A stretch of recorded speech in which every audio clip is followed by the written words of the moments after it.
Thank you very much, both to Professor Benoît Vallet and Professor Elisabeth Vader-Pass. I'm now going to give the floor to Yves Le Dréan, who's going to be the moderator of the first session, as we've broken up this day into sessions. So he's a teacher, a professor at the Rennes University. He's worked with at the Children's Hospital in Toronto in Canada. He's working on cellular biology, the impact and the link with radio frequencies. So it was very relevant to ask him to moderate this first session. I give him the floor. Thank you very much. I think we're going to be able to start this session. How are we going to organize things? I'm going to keep watch of the schedule. Our timing is quite tight, so we'll move on to the first presentation, which is made remotely, and we're going to have 20 minutes devoted to this presentation. You cannot ask questions at the end of it.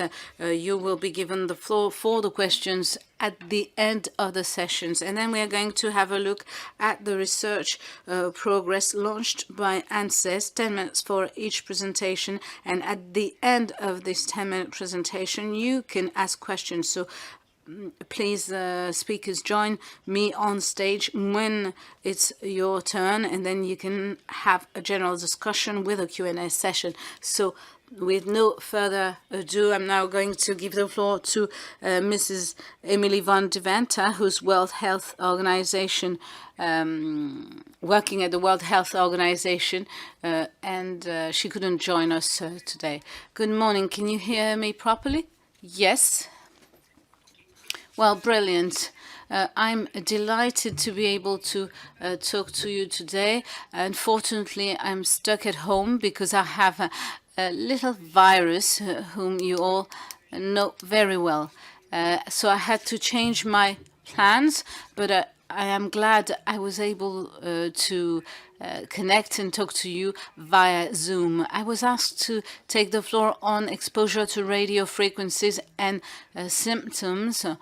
I am taking the floor during the first session, which is about symptoms, but I'm going to introduce to you the project of the WHO, which has to do with examining radio frequencies and health. I'm going to go on with this presentation in English because my slides are in English, but as I understood, we have interpretation available.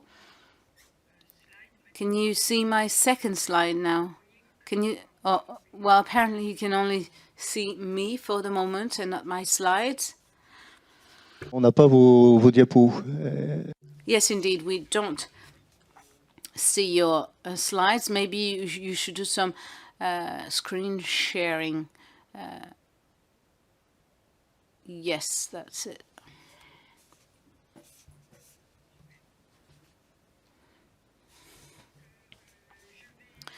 Well, brilliant. So I'm going to introduce to you the WHO, even though you all know this organization, and I'd like to focus more on this work we do on radio frequencies and the way that and the way WHO assesses risks onto health of these radio frequencies. As I said, I'm going to go on making this presentation in English. The World Health Organization, which was established in 1948, so next year it will be 75 years ago.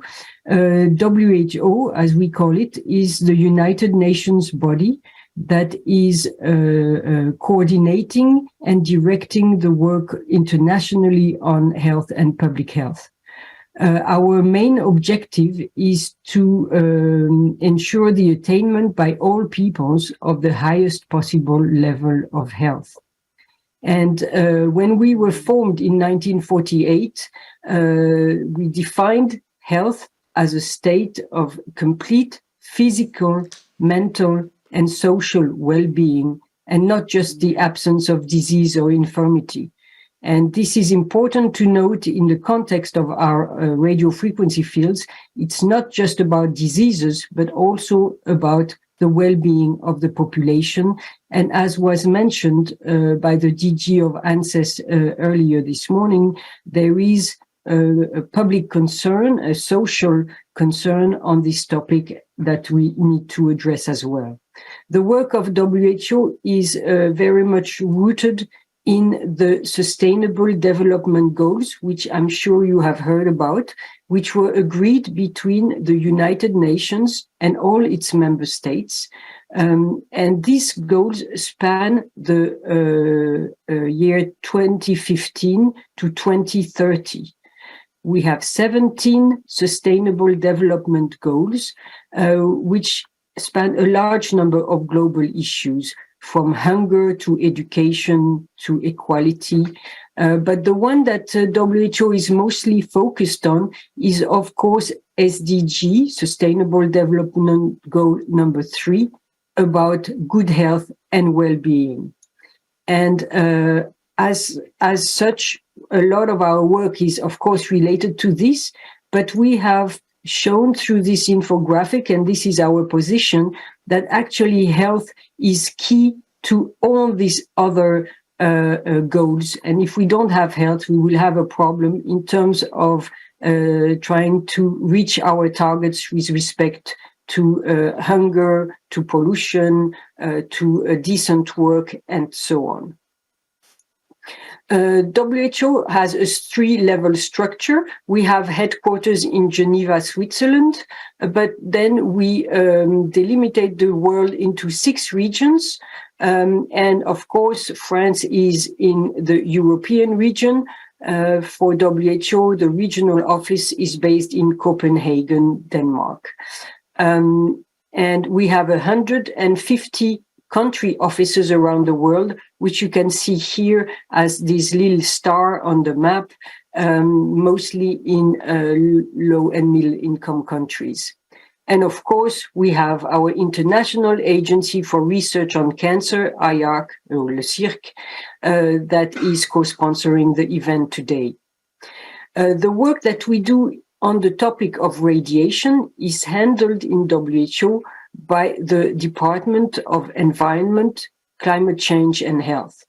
We think of radiation as an environmental exposure, and what we work on is to assess and build awareness about the health impact of radiation, but also climate change, e-waste, air pollution, chemical safety, and occupational risks. When it comes to radiation, our unit works both on ionizing and non-ionizing radiation.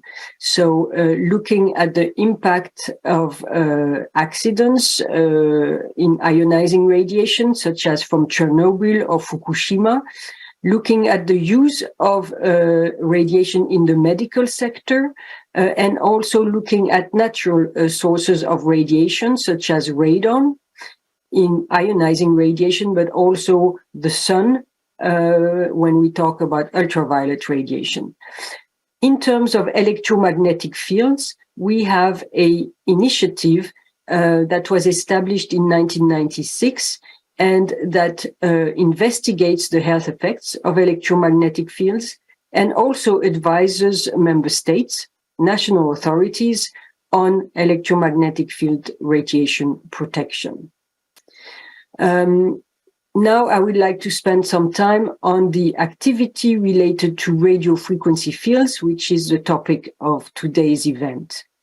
When we talk about electromagnetic fields from a health point of view, the main question that comes up is, do they actually pose a health risk? And this is what we will discuss this morning. But just to put that in the broader context, that we also work on developing policy positions for member states in terms of risk management and also risk communication endeavors, developing public information materials and promoting dialogue between different stakeholders such as scientists, governments, and the public, so that we can increase the understanding around health and radio frequency fields. So the work that we've been doing in assessing the risks is quite old. We have a long-standing history in reviewing the findings of research on the health effects of electromagnetic fields. You can see on this picture that since the early 1980s, we have been reviewing the literature on radio frequency and microwaves since 1981. But the last such review was done in 1993. So 1993 is a very long time ago when we talk about radio frequency fields. As we know, many applications have come up since then. In this particular century, in the 2000s, I would like to show you what has been done in terms of reviews.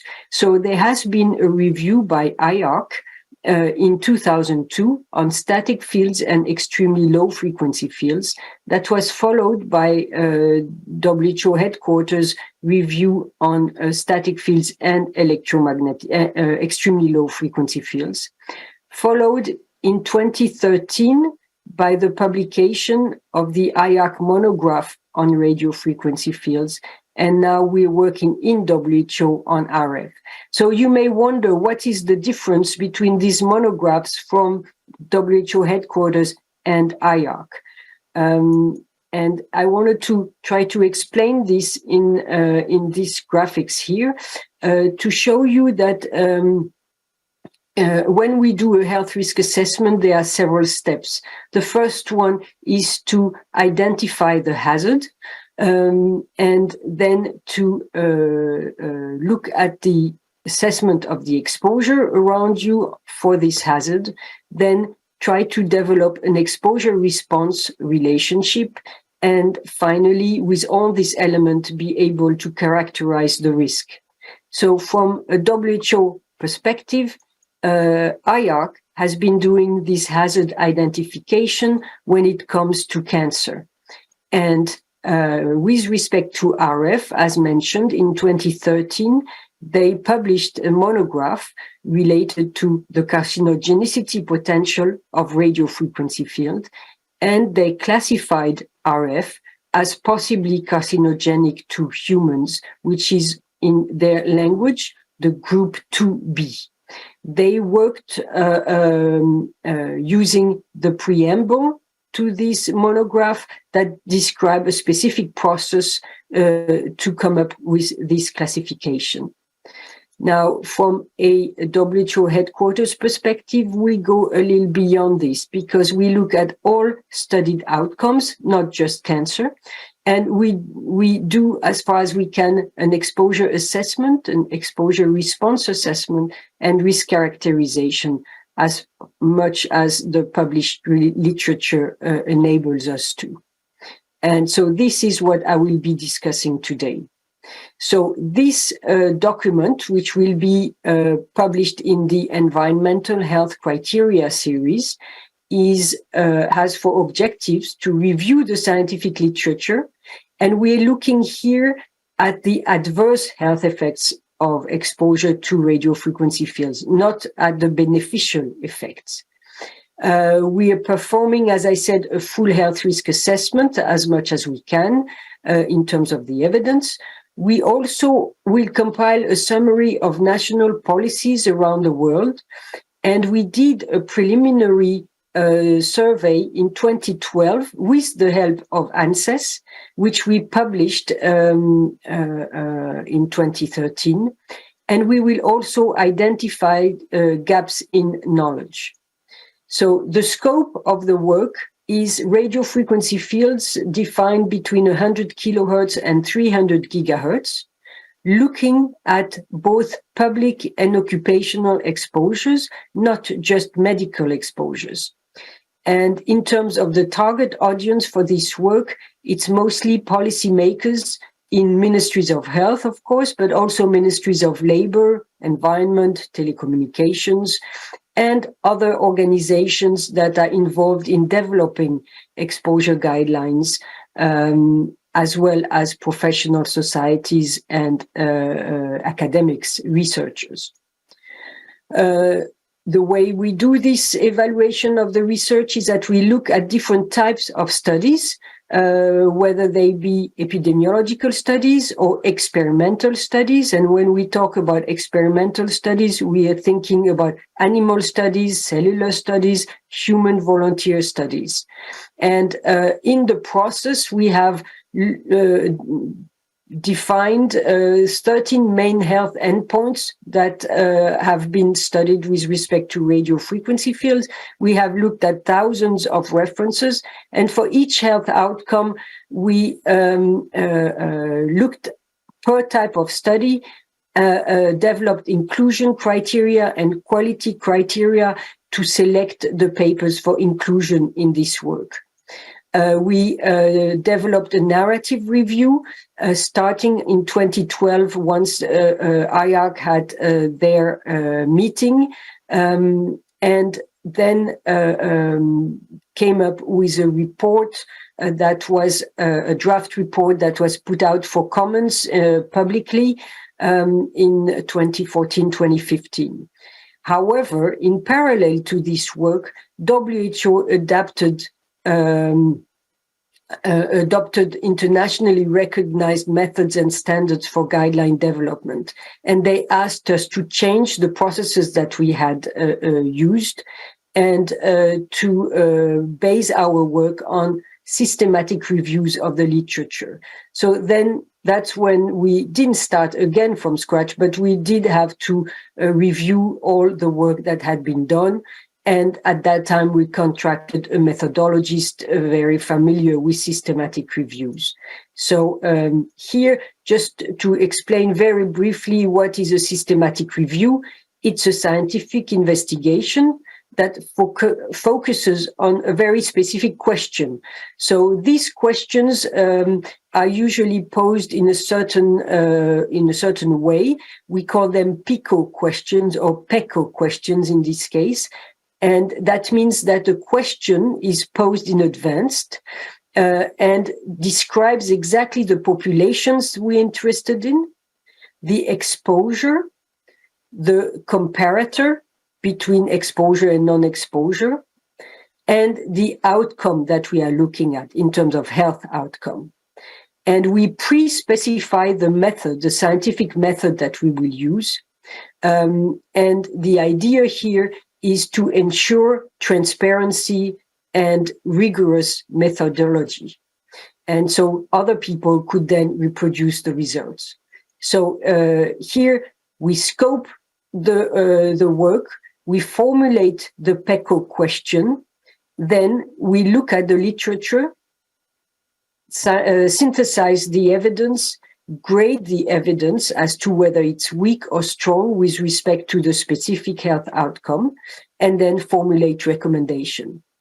So we obviously cannot and could not do a systematic review on all the topics that have been studied. This is way too large and it would require too much time and funds. So what we did is that we decided to prioritize a certain number of outcomes, but we didn't want to do it just in a small committee by ourselves. So we put out a survey of and invited over 300 RF experts from around the world and asked them to help us rate the adverse health outcomes that they thought would be the most important in this context. And so we published the results of this survey, and the priority outcomes that came out, at least the 6 top ones, are shown here on the right: cancer, heat-related endpoints, health endpoints, fertility, symptoms, cognitive performance, and oxidative stress. And what you see here is that we have 4 health outcomes: cancer, fertility, symptoms, and cognitive performance, and actually 2 mechanisms of interactions, if you will, heat-related and oxidative stress. We also asked them to provide a rationale for their choice of these priorities, whether they chose the top health outcomes based on scientific evidence and on which type of studies we were interested to know, but also whether it was because of the burden of disease or if it was because of public concern. And so you can see on this mapping the results of this question, and I find that very interesting because a number of topics are because of public concern. So we have contracted 10 groups to develop 10 systematic reviews.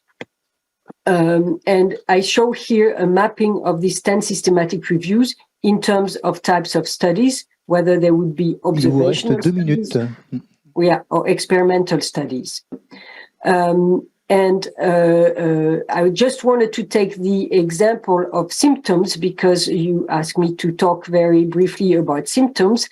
So in terms of symptoms, you all know that some people have raised concern about some symptoms that they attribute to exposure to radio frequency fields. So we have 2 systematic reviews relating to symptoms, one looking at epidemiological studies, and in terms of outcome, migraine, tinnitus, headaches, and sleep disturbances. For experimental studies, we have similar outcomes, but we're looking here in volunteers that would have been undergoing specific research, and also in volunteers that could perceive potentially the fields. All of these systematic reviews have been published in Environment International, which is a very strong journal with impact factor over 13, and the protocol also published in Prospero. The technical outputs of this work will be a report, a very sizable report, the 10 systematic reviews, the monograph, and a research agenda. Just to finally mention the contributing people to this work were a set of 30 or so working group members. Il va falloir penser à terminer parce que sans ça, on va exploser le temps. On commence à prendre du retard. Je suis vraiment désolé. We're going to have to stop here because otherwise we're going to be off schedule. The experts were vetted for their declarations of interest. They come from all parts of the world with different gender. And finally, the task group of experts will be put together to finalize and conclude on this work. Thank you very much. Merci beaucoup. Thank you very much.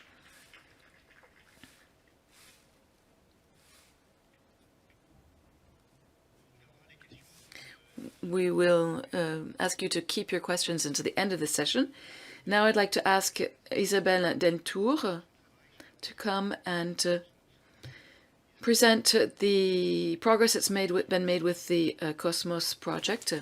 She is part of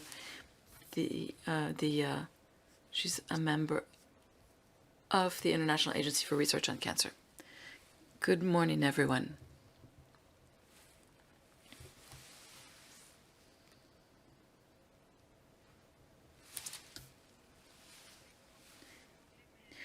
My slides are in English, but I'll be speaking French.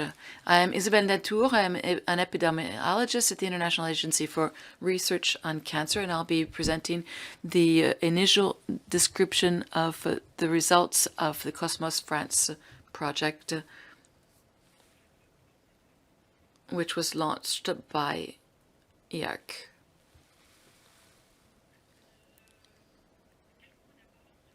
First, a few words about the International Cosmos project. This project was initiated to examine the limitations in available research at the time in 2007. It is complementary to previous research that had been done.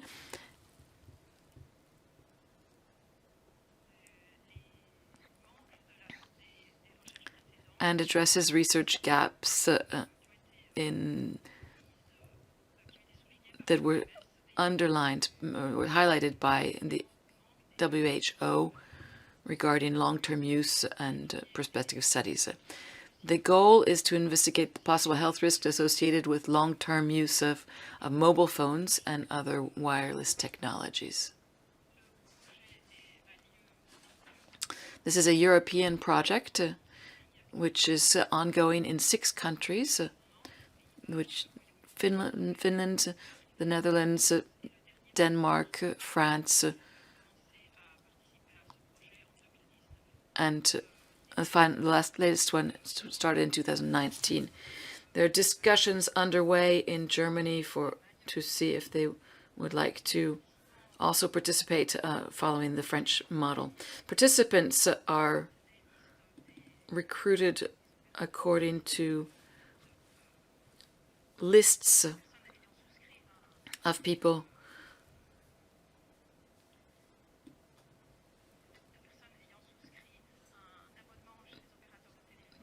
with cell phone contracts. These people answer a questionnaire. The problem is that the slides on the screen are not the same as on the computer. Right, I haven't been following this correctly here. Sorry. So these subscribers answer a questionnaire and they give their consent to participate in the study. And they also need the operator. They need this consent in order for their operators to agree to supply their data, their telephone data. And some of these participants do consent to that operator. There are 6 national cohorts, which enables us to gather this data for an international cohort of 310,000 people. In France, we've been working in collaboration with the Constance's cohort, which is a consultant for health care centers. This is an epidemiological consort which can be used for other research programs as well. And this project is led by Professors Maryse and Professor Marcel Goldberg. And the data has been collected between 2012 and 2018 and was collected from 21 centers, health centers in France. So the participants fill out an annual questionnaire, and one of the strong points of this questionnaire is that it validates health data through the Constance team and concentrates on cancer, cardiovascular disease, and strokes. And these health events are very important for us because we study them as part of our Cosmos project. We've also gathered a lot of high-quality data, health data from the French social security system, the French healthcare databases, and as I said, this is a platform which is open to research, and we've been very happy to be able to work with Constance on this. So how is this study designed now? Among the Constance participants, we took a sample. Well, Constance took a sample of 41,000 postal invitations, where we sent to whom we sent letters requesting consent, and we received 18,557 participants accepting, which is a 41% participation rate, with only 1% of these documents not signed after the deadline. One of the characterizations is that we work with the mobile phone operators to get the traffic data for the participants, for those who accept that, and 7,083 people within this, as part of this study, have consented to transferring their traffic data. This is the description of the initial results of the project, and I'm very happy to be able to present them to you today. The results are structured by age and sex, as you can see on the left-hand side. I'm just looking for a pointer so I can show you a few details on this. Here we go. So you can see that most of our cohort includes people over 60 years old.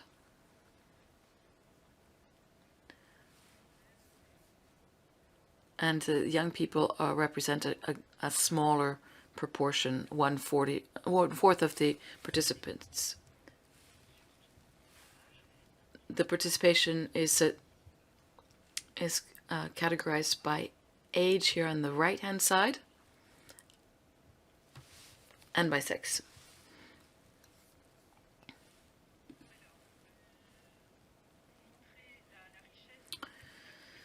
This shows how rich but also how complex our data is, and I hope that you I hope this will be clear.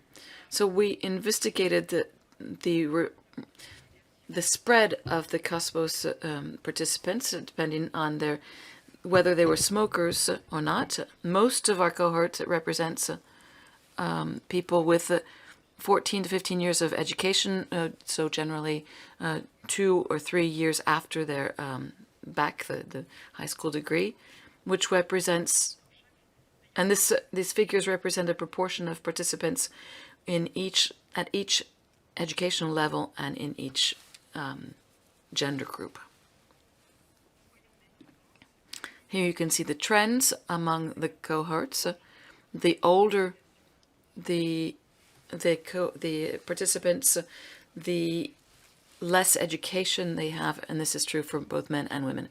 The people under 30 years have an educational spread which is different, which is identical between men and women, but different from the older participants. As for their smoking status, most of the participants were non-smokers, which you can see in the blue on the right-hand side, which also corresponds to trends in according to age and sex.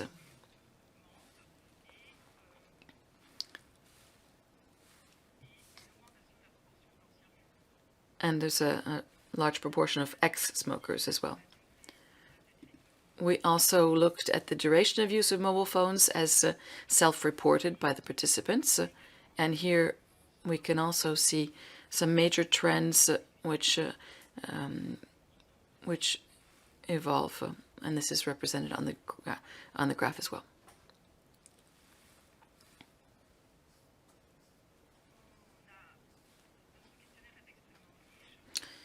The questionnaire covers a lot of subjects, and this also enabled us to look at the duration of mobile phones according to professional categories, and the results were not exactly what we expected from the beginning, but I don't have time to get into the details on those results. As for, you're going to have to wrap up now, says the moderator. Regarding operator data, we came up with a comparison of between self-reported and operator data, and you can see that there's an order among the participants, even though the self-reported data tends to be mistaken. So Cosmos is the largest mobile phone cohort study that's ever been done.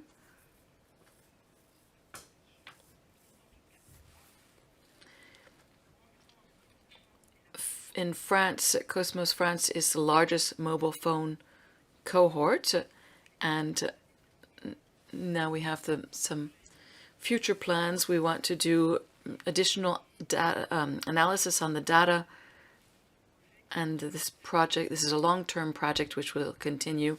This project would not have been possible without the investment from a lot of people whose names and photographs you can see here on the screen.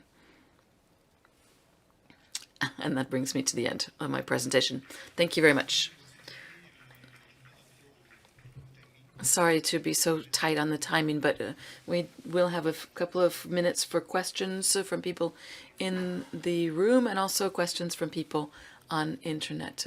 So maybe first some questions from the people here in the auditorium.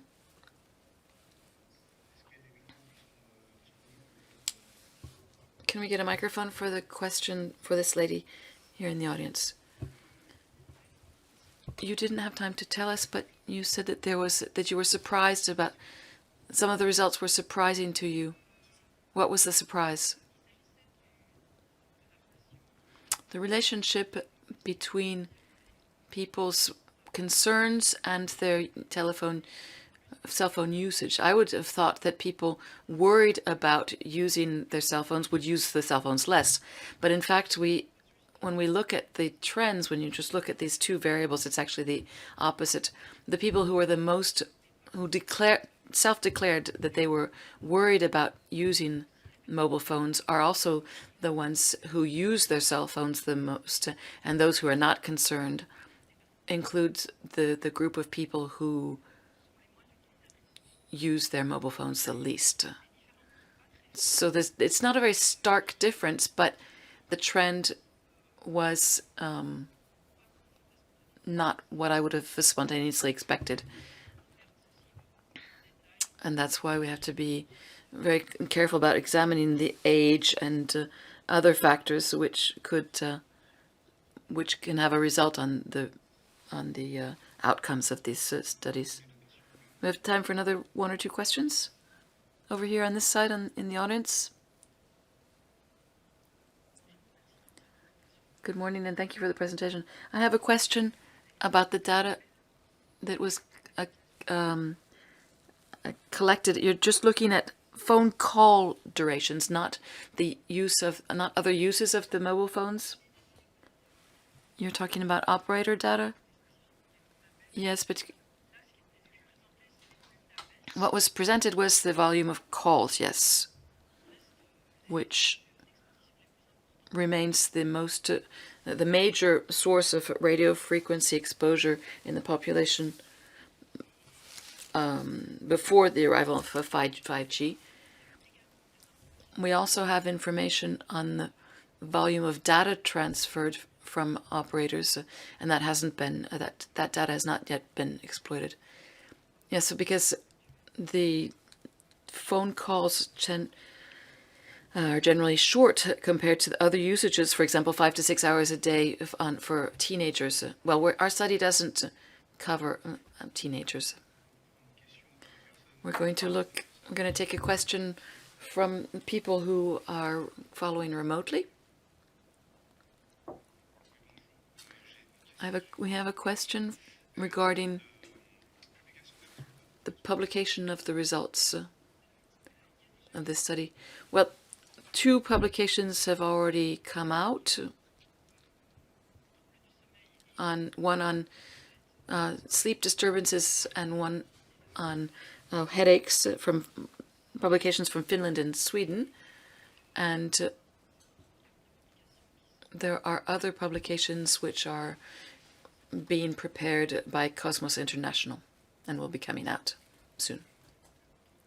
Thank you. One more question, and then we'll wrap up.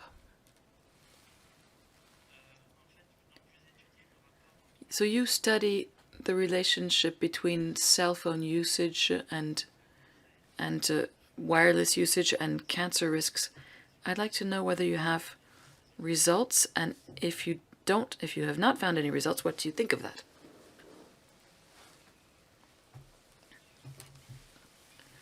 On this specific study on Cosmos, we haven't published the results yet on the link between cell phone usage and the risk of cancer.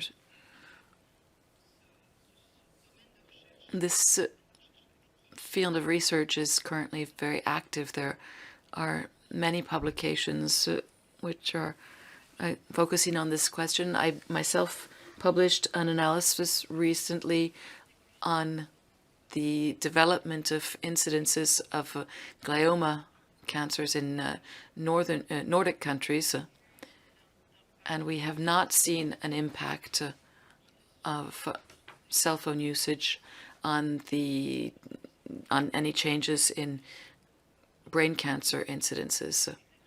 They have brain cancer follows a circular trend which existed already before the arrival of cell phones. Thank you very much. We're going to stop now and move on to our second presentation. So Isabelle, if you could come and sit next to me. We will now be hearing from Claire Segala, who works with the SEPIA-Santé in Lorient, who will be talking about the symptoms declared and exposure to electromagnetic radio frequency fields and related to mobile phones in France. Good morning. This study dates back a bit. Dates back to 2015. It was carried out between 2015 and 2021. It was carried out together with ANSES and a survey consultancy. So the objective is to improve knowledge on exposure to radio repeater and measure the impact of such exposure onto health, that is specific, non-specific symptoms for people living in the neighborhood. It is a cross-sectional survey, that was carried out onto adults living exclusively not further away than 250 meters from such a radio repeater, and we selected the buildings, making sure that there be an antenna there as well, so that a certain number of flats be exposed. So we identified the buildings in a 250 meter perimeter, and we identified families living in these buildings. The people got a letter from ANSES, then they answer the questionnaire, and they were told of a survey on environment and health without speaking specifically of the impact of waves of radio frequency. And then we had some cohorts with volunteers who would fill in a notebook telling about the symptoms they can feel, the disorders in terms of sleep, and the budget, space, time, and activity. So they were recruited between 2015 and 2017 in Angers, Antony, Lille, Lyon, and Paris, not necessarily covering the total of these cities, but sometimes with surrounding suburbs taking part. So we have 70% of people who accepted. Some took part in the phone interview, but then refused, even though they had accepted first, but would refuse to take part in the survey and answer, and accept interference at their home. And we have also people who, in terms of education, it was A levels plus 2 years, and we had people also who were concerned or not worried about health issues. So we have various also levels of social levels, in the population, with 60% of women, 56% of intermediary and superior levels of society, and 34% of retired people. So we also have a population that's more made up of women and older people, and more people who are graduated. Now, as for the longitudinal survey, we have people who accepted to wear the exposimeter for the panel that devoted this for which this had to take place for a whole week. We had more women, retired people, and people not that concerned. And we also have a different type of measures with a broadband field meter assessment, quick and complete, with a full range of frequencies carried out over 5 areas. And the exposimeters are a small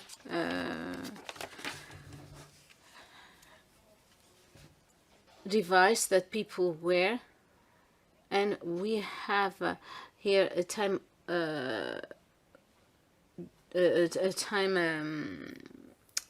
devoted to this of 55 seconds for each assessed service. As I said, we have several types of services, so we're going to focus on radio exposure to radio repeaters with 250 meters and a median at 0.27 and an average of 0.43. So you see the minimum is 0.03, and we looked at what was the main source for exposure, and we only have accommodations less than 250 meters from the antenna, and you see what is the main source of radio frequencies in the people's home. Here you see that a majority of people on the right-hand side, even though they live less than 250 meters away from such a radio repeater, are poorly exposed.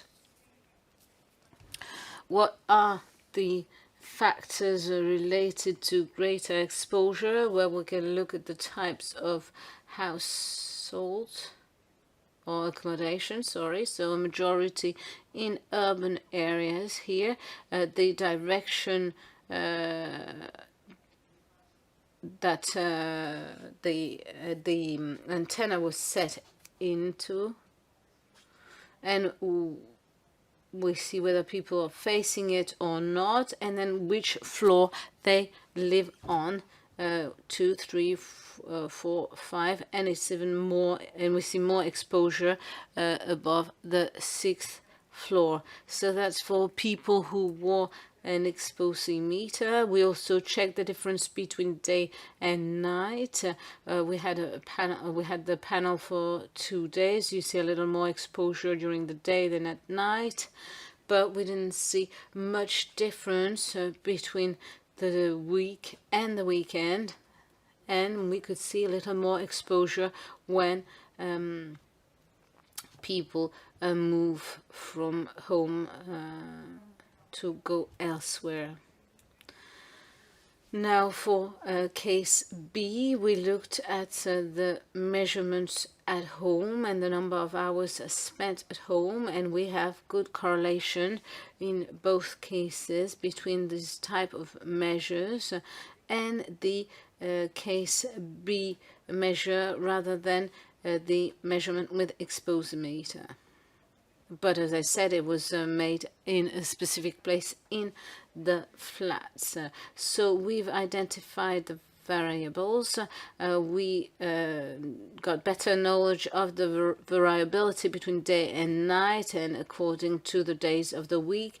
This also established a strong correlation between the fixed measure and the measure by the exposimeter, and we were also able to tune the exposimeter to make it possible to keep watch of the situation, of 20 services, and this was done by a specific lab.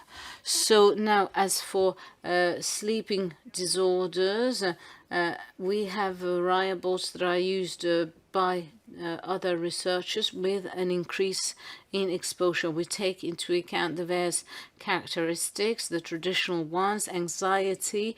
We have one variable that we called behavior or way to perceive environment. We have people who are concerned, worried, not worried, or highly worried or not informed, and these were taken into account to assess sensitivity.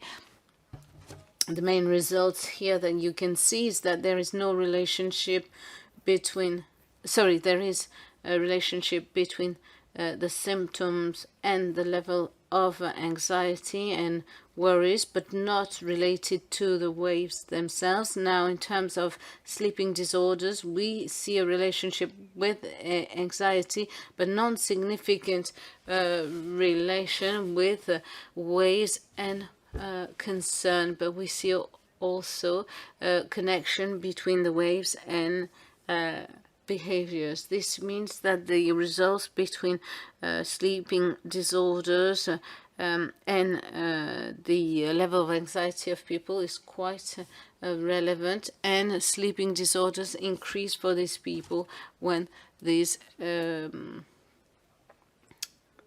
people are kept watch of. So the main result for the whole population is that we have similar results as in other surveys. That is, no connection between exposure and sleeping disorders. But we have a suggestion that the people who are concerned with environmental issues, they have some specific sensitivity, and this is quite close to the outcome of the work of a team from Netherlands who published their work at the beginning of 2021. Thank you very much. So we're going to be able to take a couple of questions now. Yes, gentlemen. Please, can you introduce yourself first so that we know who's taking the floor here? René de Sèze, INERIS. Can you explain how we processed the data below the threshold? Because you have a lot of data below the threshold. Well, sorry, I have to acknowledge I don't remember. I took the documents with me. I can show them to you and we can discuss this later on. We can take another question from the audience. Some people raised their hand. Yes, please. Yeah. Véronique Rivet, Géofélicien. Lady, did you show an umbrella effect in the measures and in the impact? What do you mean by umbrella effect? That is,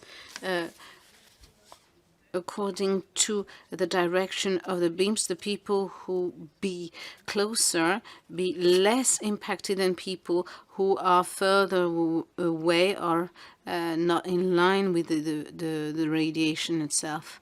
Well, for each person, we have a measurement, but we didn't carry out additional work to see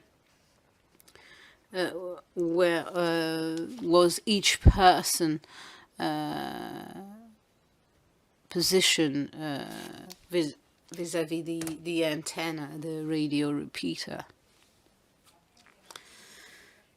But we carry out some sensitivity surveys that I didn't mention, whereby when we added the floor on which people are living, the disruptance to the sleep of the people is closely connected, even though the level of disruptance is not that high. Good morning. Do you have here a reference group? Well, this is a survey whereby we allocated to each person a level of exposure. So we're going to compare exposed people and non-exposed people. And here we have a scale between people who are exposed and people who are not. But on the graphs, we could see that a great majority of people were not much exposed. So we have this graduation between exposed and non-exposed people. One last question, please.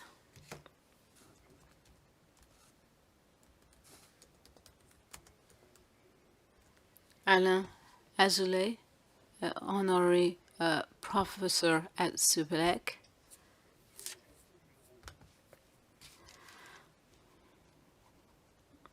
Could you get back to slide number 8, please? I have a question on this. I could see a value of 3.6 volt per meter, and this is not at all the power of a radio repeater. Slide number 8, please.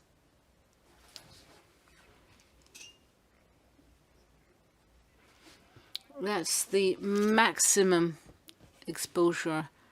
That's the flat, the household, the accommodation that's most exposed. Yes, but for high frequency services, you have 227. Sorry, there's something here that is a bit problematic here. Did you identify the power? Well, I think it was the accommodation that was just in front of the antenna. Yes, but there's an issue on technical aspects here. So you didn't investigate the extremes then? Well, I don't remember that. I guess we discussed this, but I'm not the right person to answer this question. My colleague from Simitech is not here. Okay, so we'll stop here. Please join us for the final discussion. Let's move on to the next presentation from Maryse Ledent, which is on ExpoComm and ENVI-EHS projects, acceptability of a protocol for radio frequency exposure. Thank you for this invitation. That makes it possible for my colleague Benjamin Vatovez and myself to introduce to you the outcome of the survey carried out together with ANSES and supported by the region in Belgium. So we saw that it was very much challenging to keep up with a 10 minute schedule. So we cannot show to you the outcome of our survey. So here we're going to focus on the acceptability of a protocol for radio frequency exposure, which was the first project presented to ANSES. So for ExpoComm, the objective was to explore the link between magnetic fields and symptoms, keeping in mind the need to individuate the level of exposure and the level of sensitivity. And then also examining the nocebo, reducing the nocebo answers, looking at the anxiety triggering dimension of such questions, of such tests, also setting up such co-creation protocols. The first objective was to share the outcome with the participants and to look at the protocol. So we had 3 workshops. First one during which the objective was clearly to ponder upon the reasons why to take part or not take part in such a test, then determining the needs in terms of test, and finally determining the ideal test. During a second stage, we introduced the constraints. There were scientific constraints, material constraints, but also financial, unfortunately, financial constraints in deploying this. And during the second workshop, we presented the protocol to the participants who were able to experiment the test environment. So for people who are hypersensitive or wonder about their hypersensitivity, took part in this workshops that were held outside, so that the researchers team remain independent. So a first stage is about preliminary contacts with a person. Then a second one, this stage, of course, was a bit left aside due to COVID, because the idea was to meet people in an environment where they felt at home, so that they could answer all the questions. Then we had an habituation session in the premises. We test, we see whether people can feel something when exposed, and then we had the test sessions and the presentation of outcomes. So here we have a first stage. If we look at the protocol, a stage during which people come to the premises, they sit down and they rest so that they be in a proper state to start the test. Then we have a go, no go stage. Are you ready to start? If it's a go, we start. During TA, we start the exposure period until T2, and then we reassess with the status for exposure as such. T3, we stop and we carry out new measurements. T4, people rest and go back home. For groups took part in this protocol, people who are electro-hypersensitive, people who were wondering about their sensitivity, people, SNS people, that is, who show symptoms that are similar to electrosensitivity but are not attributed to electromagnetic fields, and people who are considered to be non-electrosensitive. Now, for the sessions that we held here, you could have 12 of them. I'll show you the difference. Those who took part only in session A, this was to make possible to make a comparison between the 4 groups of people. Session A to A3 was an analysis of only electrosensitive people, and the third group made it possible to have individual analysis of the outcomes. Now, in terms of the period of exposure, people were exposed for 30 minutes as a minimum. This is the exposure period, so that we could have a comprehensive protocol. The signals were real signals from radio repeaters, Wi-Fi, detect, and 50 hertz. The parameters that were stated, those that are in line with the definition of hypersensitivity, the perception of exposure, and reporting on symptoms. These are our fundamental assumptions. Then we have various variabilities, as you can see, such as heartbeat variabilities. Then the outcomes and the conclusions. The participants, as you can see here, the number of people who volunteered, then took part in the test sessions, then in the workshops.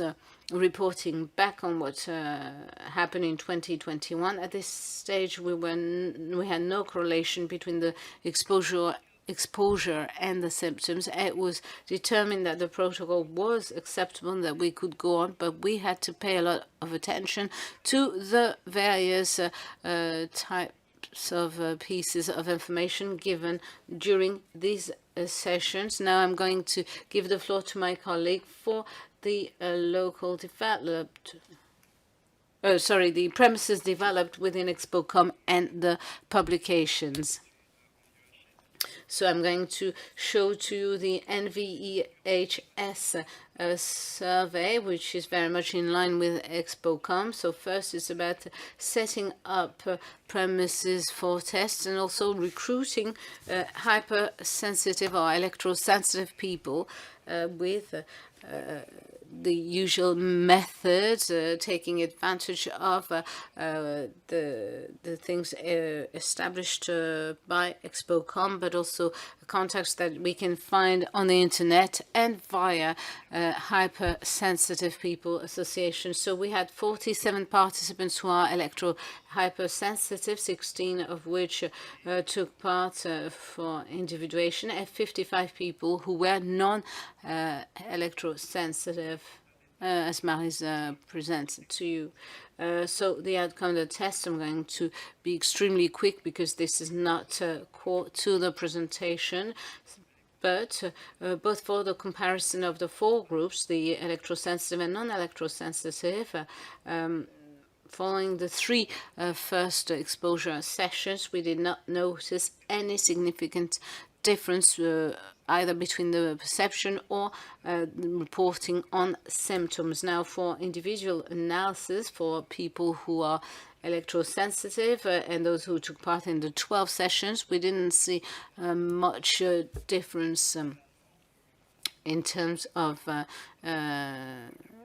exposure and the identification of symptoms. One participant, one volunteer, reported more symptoms when exposed, but this would need to be further investigated. Now, as for the acceptability of the protocol, we see an assessment of the survey that's globally high.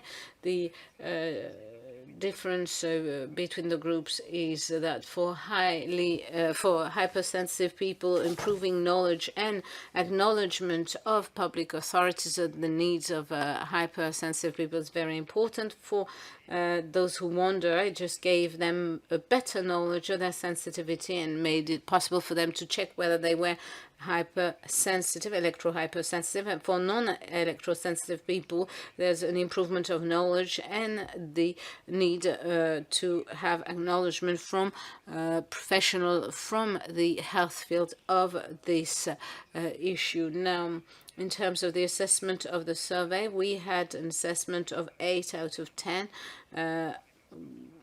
from electrosensitive people, but with some variability from 3 to 10 out of 10. Then for the whole features of the protocol, they were judged relevant. Now, as for the feedback workshops held in September this year, the feedback that came out of these processes is that there is a need, well, there is an identification of the difficulties in serving perception, and also the need to have objective variables and the individualization of the protocol. There is also a request for information from the medical world, that is not having the medical world acknowledge the hypersensitivity, but at least have them take seriously the patients and not consider them as crazy. So there's the need also to have variability in the intensity of fields for each participant, and to see to which extent we could actually reproduce the environment. I'd like also to mention the 5-link project with exposure to 5G signals, and we're also exploring avenues for taking into for caring about the people who are hypersensitive. And I'd like to thank my colleagues for the work we did together, and thank you for inviting us. Thank you very much. Yes, gentlemen, you raised your hand. Thank you. Jean Adimian, from chair of the Radiofrequencies committee within ANSES. Thank you for your presentation that shows the importance of discussing things, and we see the contribution of having a dialogue and the contribution as to the nature of the protocol. So I'd like to know exactly what all this was about. Was the discussion key to setting up the protocol? Did the protocol stem from this dialogue, or was it different? Well, this is more about the ExpoComm. We didn't have any preset idea when we started the survey. We started from some works that were already that had already taken place. So we were starting from some critical analysis of what had been done. But this is about also having co-working workshops. Sorry, I had to go very quickly, but the idea was to reflect upon and to see who wanted to take part or not take part in such tests. And of course, we identified the limits that we already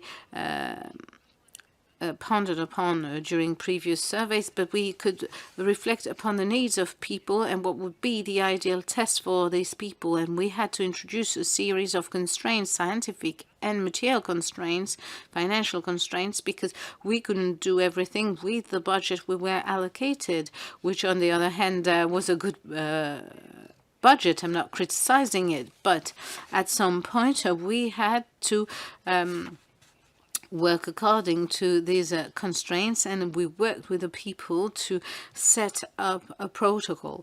We published an article on the work we did, experiential knowledge with people who are hypersensitive, and you are invited to consult it. I have a question for Madame Deventer, but maybe we'll wait and ask that one later. Yes, we can wait for that one. Are there any questions from people who are following remotely? Yes, we have some interesting question from the chat. First of all, on the duration of the exposure, and a second on the criteria of inclusion. Regarding the duration of exposure, we tested this at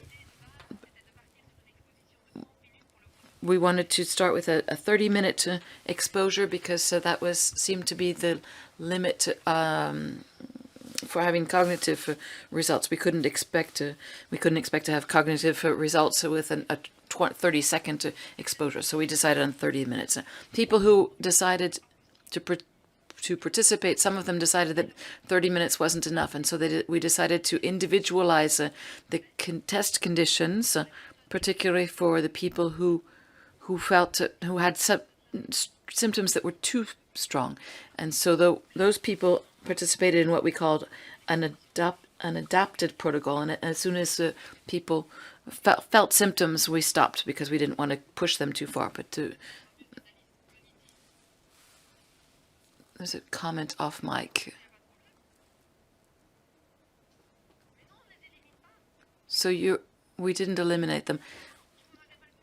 No, there's a misunderstanding. Our basic hypothesis was based on the symptoms and whether they were felt or not. And we wanted to add objective measurements to eliminate the subjectivity, which is natural with this perception of symptoms and this stop of symptoms.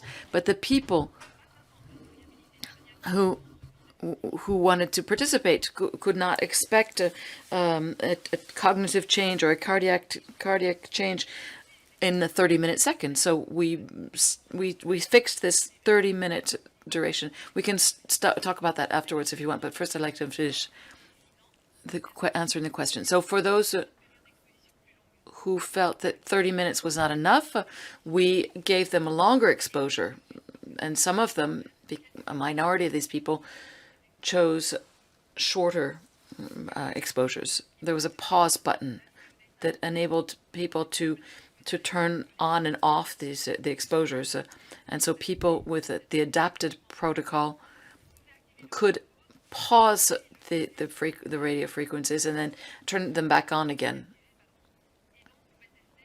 And so they could test this on-off system to see whether they felt the differences in exposure. And there was a second question. What was it? On the objective criteria of inclusion for the participants. I'm not sure I understand the question, but for integrating the electrosensitive participants, it was a self-declared symptom. So we had to base our work on the self-declaration, just like the self-declaration of electrosensitivity, just like the non-electrosensitive. We could only, unfortunately, base the work on self-declaration. We have another question. Another question off mic cannot be interpreted. You co-created the test with the participants who were electrosensitive and those who were not, so that's interesting. Now, how can you communicate these results to the general public? And because this protocol can be used, and for other researchers, because this can be used for other studies as well, because what's most difficult is communicating with the general public. So how do you plan to go about it? We're going to publish this, of course, in the next few months.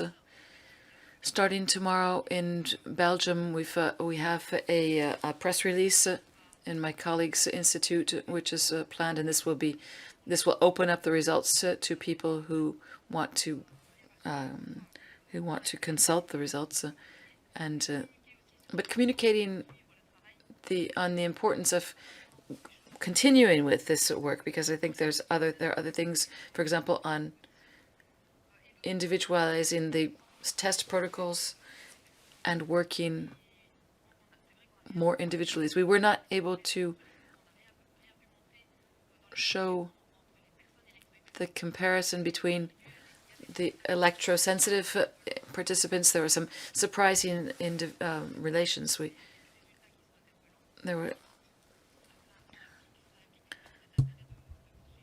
And so that shows that it would just really be of great interest to continue studying the subject. No, I have nothing specific to add to that. Thank you. So could you come please have a seat with us? We're going to have a shorter discussion than planned because we're running a bit late, but we are going to take a couple of questions.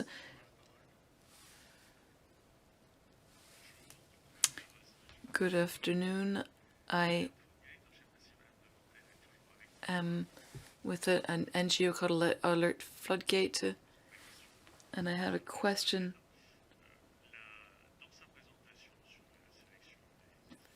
Regarding the selection of the studies that were done by the WHO. There was a question regarding transparency. we are quite worried about a certain number of major international studies, one of which is the Mobitis study with in 14 countries, 50 scientists, and we realize that in those studies, the great majority of the experts do not declare their conflicts of interests.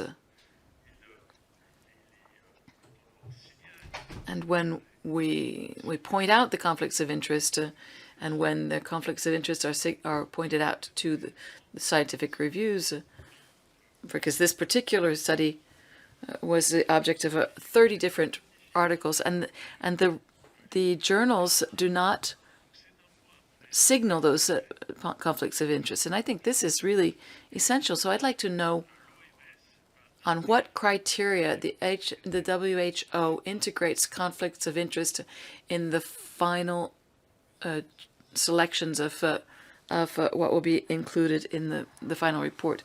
I don't know if Ms. Van Deventer is still with us. Is she still connected? Yes. And this is a subject that we spend a lot of time on.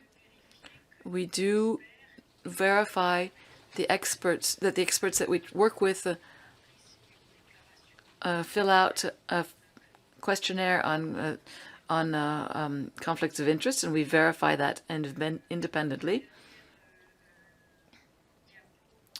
The last slide in my presentation showed that we work with, we have a group of experts. We've created this group of experts, but it took us 9 months to vet those experts. So it's a huge task. And at the WHO, when we bring together experts, before we give them their final invitation, we put their names and a biography on our website, and it's posted for several weeks so that the public can report additional information if they have any regarding those people. So this is made public. I hope that answers the question. No, you did not answer the question. The question concerned the experts that were chosen to work on this. Not the experts, but the studies that were examined by the experts.